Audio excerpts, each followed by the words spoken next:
Cathy manquait de place chez elle. Pour agrandir sa maison, elle a donc pensé à une véranda. 32 mètres carrés supplémentaires pour la cuisine et la salle à manger. J'avais vraiment envie d'avoir un puits de lumière, d'avoir de la luminosité dans la maison. Le but, c'était de faire vraiment une pièce à vivre et non pas simplement une petite pièce accessoire où l'on se rend de temps en temps pour bouquiner.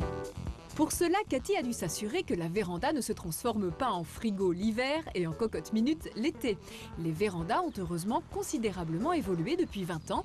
À l'époque, il s'agissait surtout d'une pièce utilisée à l'entre-saison, quand il ne faisait ni trop froid ni trop chaud à l'extérieur. La véranda en elle-même ne se conçoit pas comme un élément seul. Il fait partie d'un tout avec l'habitation, avec le jardin. Avec les moyens techniques actuels, on peut vraiment en profiter toute l'année. Le plus difficile, c'est d'arriver à concilier deux réalités a priori contradictoires. Une véranda performante pour l'hiver n'est pas nécessairement agréable à vivre en été.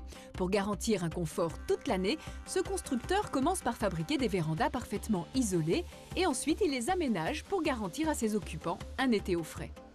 Les pertes de chaleur sont dues au vitrage, au profil et à l'étanchéité de la véranda.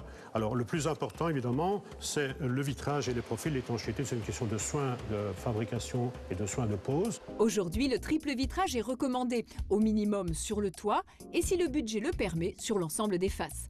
Pour les profils, c'est l'aluminium qui représente le gros du marché. Il est plus résistant que le PVC et par rapport au bois, il nécessite peu d'entretien.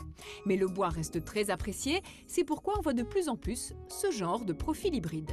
Vous avez côté extérieur une véranda totalement en aluminium qui est exactement la même qu'une autre véranda en aluminium. Le look est exactement le même.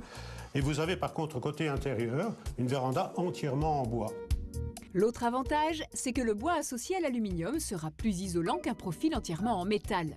En suivant tous ces conseils, la véranda est prête à affronter l'hiver. Il ne reste plus alors qu'à procéder aux aménagements pour l'été. Plus on a de vitrage, plus on a du soleil, plus on a un risque de surchauffe. Donc il y a moyen de jouer sur l'apport en lumière et l'apport en chaleur dans la pièce elle-même. Des pare-soleil seront par exemple très utiles pour réduire la luminosité. Tout cela rendra la véranda plus agréable à vivre, mais cela a un coût. Une véranda classique revient à environ 1 000 € le mètre carré. Pour vivre toute l'année confortablement dans une véranda comme celle-ci, il faudra plutôt compter entre 1 500 et 2 000 € le mètre carré. À cela s'ajoute la dalle de sol et puis les finitions comme le carrelage. On le voit, le budget est important, mais le plaisir d'y vivre également. Ça nous a apporté beaucoup de plaisir dans le fait de profiter du jardin tout en étant dans nos activités quotidiennes. C'est vraiment devenu une pièce à vivre très très agréable. Cathy est persuadée d'avoir fait le bon choix en optant pour une véranda. Hors de question de tout casser.